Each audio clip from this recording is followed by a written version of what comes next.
بسم اللہ الرحمن الرحیم۔ شروع اللہ کے نام سے جو بڑا مہربان اور نہایت رحم کرنے والا ہے۔ محترم ناظرین، السلام علیکم۔ آج کا واقعہ اس بدبخت بادشاہ کے بارے میں ہے جس نے خدائی کا دعویٰ کیا تھا۔ لوگوں سے کہتا کہ میری پوجا کرو، میں ہی تم لوگوں کا خدا ہوں۔ پیارے دوستو، اس بدبخت اور ظالم بادشاہ کا نام نمرود بن کنان بن سام بن نو تھا۔ نمرود شیر بابل کا حکمران تھا جس نے خدائی کا دعویٰ کیا تھا۔ دنیا میں 4 ایسے بادشاہ گزرے ہیں جنہوں نے پوری دنیا پر حکمرانی کی ہے، جن میں 2 بادشاہ مسلمان تھے۔ مسلمانوں میں ایک بادشاہ کا نام حضرت سلیمان علیہ السلام ہے اور دوسرے بادشاہ کا نام حضرت ذوالقرنین علیہ السلام ہے، اور 2 کافر بادشاہ ایسے تھے جنہوں نے پوری روئے زمین پر حکمرانی کی ہے۔ ان میں سے ایک کا نام بخت نصر اور دوسرے کا نام نمرود تھا۔ روایات میں آتا ہے کہ نمرود نے پوری دنیا پر 400 سال حکمرانی کی ہے۔ یہ بڑا ظالم اور جابر بادشاہ تھا، اور اس کے دور کے اندر بت پرستی عام تھی۔ لوگ اللہ تعالیٰ کی عبادت کو چھوڑ کر بتوں کی پوجا کیا کرتے تھے۔ اس نمرودی دور کے اندر شرک اس طرح پھیلا ہوا تھا، تمام نمرود کے لوگوں نے اپنے عبادتوں کے لیے بت بنائے ہوئے تھے جن کو یہ خدا کہتے تھے۔ ان کی یہ لوگ پوجا کرتے تھے۔ ادھر نمرود نے بھی خدائی کا دعویٰ کیا تھا۔ یہ خود کو خدا کہلواتا اور لوگوں کو اپنی پوجا کرنے کا حکم دیتا تھا۔ اس بدبخت قوم کی طرف اللہ تعالیٰ نے اپنے پیارے پیغمبر حضرت ابراہیم علیہ السلام کو بھیجا۔ کفر و شرک اور بت پرستی کے اس دور کے اندر حضرت ابراہیم علیہ السلام وہ واحد شخص تھے جو اللہ تعالیٰ کی وحدانیت پر ایمان رکھتے تھے اور بتوں کی پوجا کی بجائے اللہ تعالیٰ کو حقیقی خدا مانتے تھے۔ حضرت ابراہیم علیہ السلام نے جب نمرودی قوم کو بتوں کی پوجا کرتے ہوئے دیکھا تو حضرت ابراہیم علیہ السلام نے انہیں اللہ تعالیٰ کی عبادت کرنے کی طرف بلایا اور ایک خدا کی عبادت کرنے کا حکم دیا۔ لیکن نمرودی قوم ایسے بدبخت قوم تھی کہ کفر و شرک سے باز نہ آئی اور اسی طرح بتوں کی پوجا کرتی رہی۔ ایک دن حضرت ابراہیم علیہ السلام ان کے جھوٹے خداؤں کو جھوٹا ثابت کرنے کے لیے اس مقام پر گئے جہاں پر ان کے تمام بت پڑے ہوئے تھے۔ تو حضرت ابراہیم علیہ السلام نے ان کے تمام بتوں کو توڑ دیا اور اس کا الزام وہاں پر موجود سب سے بڑے بت پر لگا دیا۔ نمرودی جب اپنے عبادت خانے میں واپس آئے تو انہوں نے اپنے تمام خداؤں کو ٹوٹا ہوا دیکھا۔ نمرودی چونکہ جانتے تھے کہ حضرت ابراہیم علیہ السلام وہ واحد ہی شخص ہیں جو بتوں کے خلاف باتیں کرتے ہیں اور بتوں کی بجائے خدا کی عبادت کرنے کا حکم دیتے ہیں، لہٰذا وہ سمجھ گئے کہ یہ کام حضرت ابراہیم علیہ السلام کا ہے۔ تو نمرودیوں نے حضرت ابراہیم علیہ السلام سے بدلہ لینے کے لیے انہیں قتل کرنے کا منصوبہ بنایا۔ چنانچہ تمام نمرودی نمرود کے پاس حاضر ہوئے اور حضرت ابراہیم علیہ السلام کو سزا دینے کا کہا۔ چنانچہ نمرودیوں کی بات سن کر نمرود نے یہ حکم جاری کیا کہ ایک مقام پر آگ جلائی جائے اور اس کے اندر حضرت ابراہیم علیہ السلام کو ڈال دیا جائے۔ لہٰذا نمرود کے حکم کے مطابق ایسا ہی کیا گیا۔ کئی دنوں تک بہت ساری لکڑیوں کو اکٹھا کیا گیا اور اس میں آگ جلائی گئی اور پھر حضرت ابراہیم علیہ السلام کو اس آگ کے اندر ڈال دیا گیا۔ لیکن اللہ تعالیٰ نے اس آگ کو حکم دیا تو وہ آگ حضرت ابراہیم علیہ السلام پر ٹھنڈی اور سلامتی والی ہو گئی۔ حضرت ابراہیم علیہ السلام فرماتے ہیں کہ میں جتنے دن آگ میں رہا اس وقت تک میں اللہ تعالیٰ کی خاص رحمتوں میں تھا، اور اس جیسا سکون مجھے پہلے کبھی حاصل نہ ہوا۔ چنانچہ جب حضرت ابراہیم علیہ السلام اس آگ سے باہر تشریف لائے تو اللہ تعالیٰ کے حکم کے مطابق حضرت ابراہیم علیہ السلام نمرودیوں کو ایک بار پھر حق اللہ کی دعوت دینے لگے اور اللہ تعالیٰ کی وحدانیت کی طرف بلانے لگے۔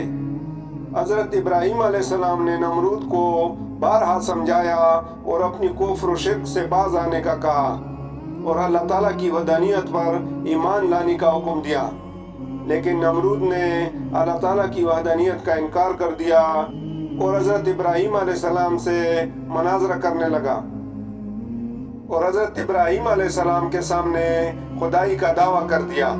نمرود نے حضرت ابراہیم علیہ السلام سے سوال کیا کہ تیرا رب کون ہے؟ حضرت ابراہیم علیہ السلام نے فرمایا کہ میرا رب وہ ہے جو زندگی اور موت دیتا ہے۔ اس پر نمرود تکبر سے مسکرایا اور کہنے لگا کہ یہ تو میں بھی کر سکتا ہوں۔ چنانچہ نمرود نے 2 قیدیوں کو بلایا جن کو سزائے موت ہو چکی تھی۔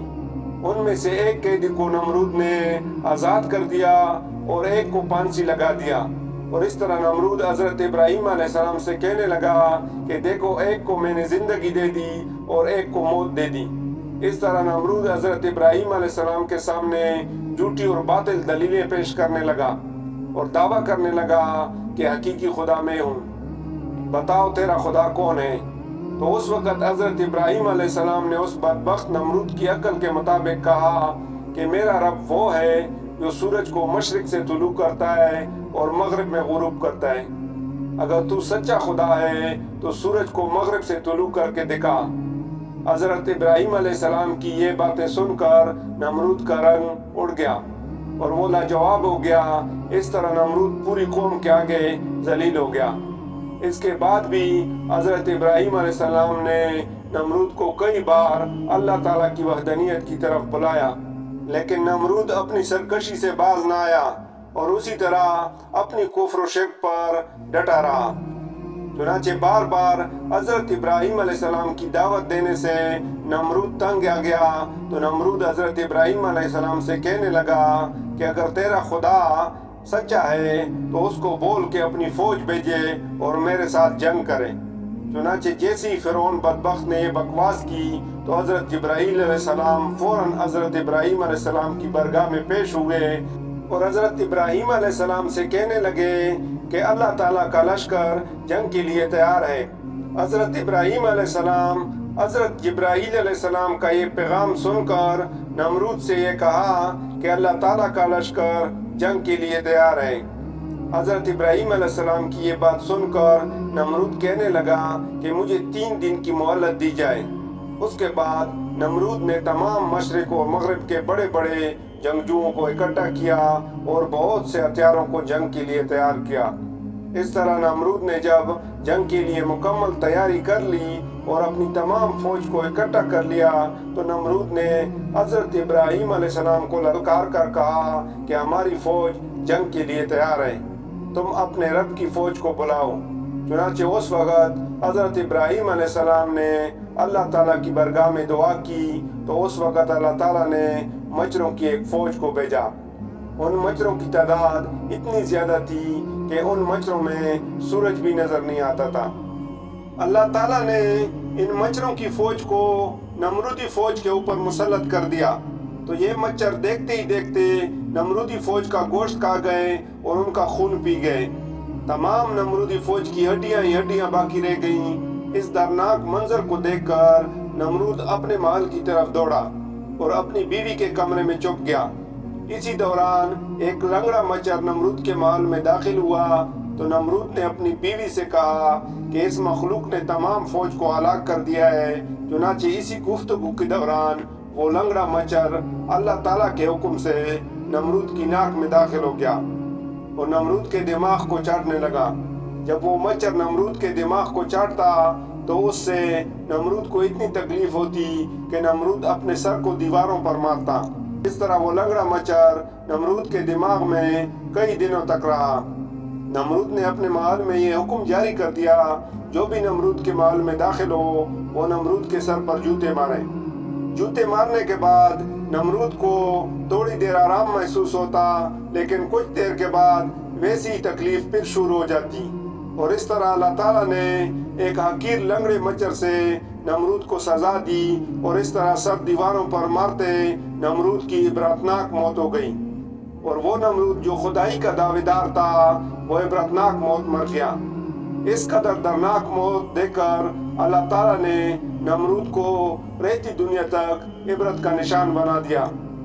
اس بات میں کوئی شک نہیں، اللہ تعالیٰ کی ذات ہی وحدہ لا شریک ذات ہے، اس کے علاوہ کوئی عبادت کے لائق نہیں۔ محترم ناظرین، جب بھی کوئی اللہ تعالیٰ کی ذات کو للکارتا ہے تو اللہ تعالیٰ اس کو حقیر مخلوق کے ذریعے اس کو عبرت کا نشان بناتا ہے۔ اور اس کو ہلاک کر دیتا ہے۔ اللہ تعالیٰ سے دعا ہے کہ اللہ تعالیٰ کی بارگاہ میں عاجزی اور انکساری کے ساتھ رہنے کی توفیق عطا فرمائے اور ہم سب کو نیک عمل کرنے کی توفیق عطا فرمائے۔ اللہ تعالیٰ ہم سب کا حامی و ناصر ہو۔ جزاک اللہ۔ اللہ حافظ۔